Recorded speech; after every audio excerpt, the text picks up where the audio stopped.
standards. My neighbor got a ticket, $750 for making a rolling right-hand turn on the stop. Now, $750 is really ridiculous. It's not like you run right through the red. Some of these intersections, the signals are so terrible that the people, in order to speed up traffic, one car starts making a short stop. And they get those cameras, they get like, in South San Francisco, they had a big deal out of it. They had 20,000 activations. And when they screened through, they got down to 7,000. Now, those cameras are going off all the time. People don't even know what they got by their pictures being taken or where they're going to get a ticket. The standards are really terrible.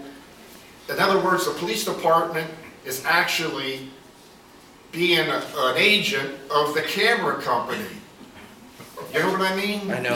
I mean, You know, Can I ask tickets one? on My kid the other day asked, my 14-year-old said, "Dad, why did you stop? You're turning red in a red light. You can just go right through." And I said, "No, you can't."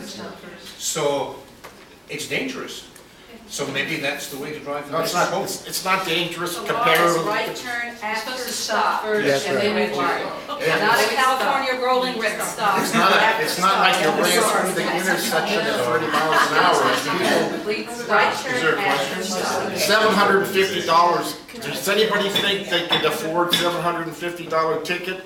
And some people, I was at a Cherry Hill coffee clutch, and the woman says, "I use this intersection 4 times a day. I got a ticket. I deserved a ticket." She says, "But 4 times a day, every day, your chances of getting a ticket in this situation is really ridiculous." Arizona. Sandra, on this point, on this question, No. okay, you know, if I can just answer. Arizona has it on the ballot. They have the speed cameras. That's what the governor wants, speed cameras. Arizona, some citizen went, he got it on the border. He got May I ask a question? Now I forgot what it was. No, San Carlos has just outsourced its police department, and I wondered if that is the fate that awaits small towns like Pacifica, outsourcing essential city services and possible disincorporation. I think that depending on what the state is going to do with a lot of your money or the local money, that's going to portend the future of a lot of localities. We've got a situation where in Vallejo, who basically has declared bankruptcy, they want to now close down their police force and turn it over to the sheriff. So I think that these are real problems, and times are really, really tough right now. And I think that's one of the reasons why you need to urge all of your electeds in Sacramento that they cannot continue to bleed local government dry of money that they need to function, the basic functions of any particular city.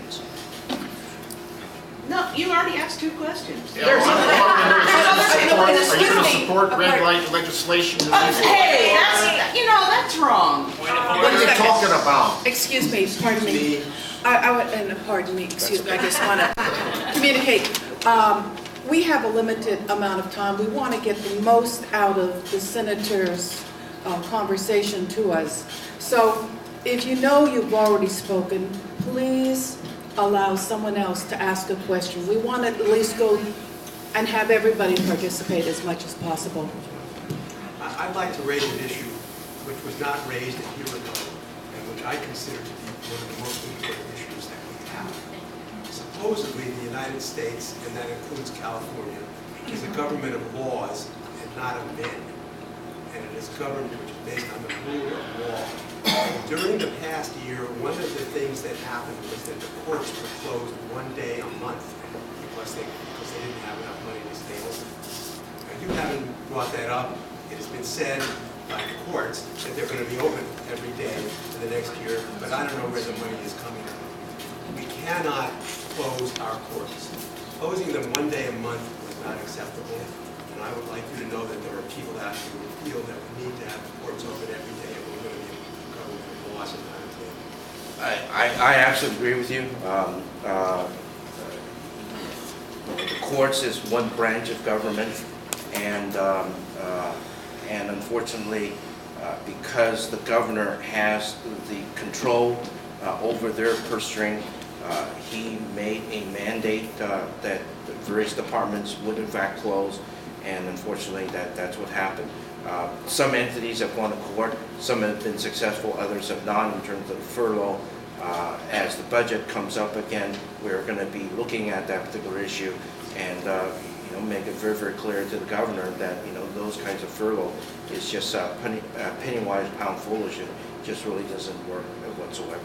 Thank you. Yeah, I was wondering if you could maybe generally address the budget crisis as far as, I guess I kind of have an idea of how much I pay in income tax and how much I pay in property tax and sales tax, and I assume most people pay something roughly similar. So my question is, where does all the money go? Because I know I'm paying fair, which is fair. I got no problem paying taxes, help the tribe and everything. But where does the money go that we're in such a deficit now? Is it the way the money's generated that we're so dependent upon property tax that when houses are sold and if they sell them at the wrong time where the house prices drop so that their assessed value is lower, that hits us so hard as far as the budget revenue?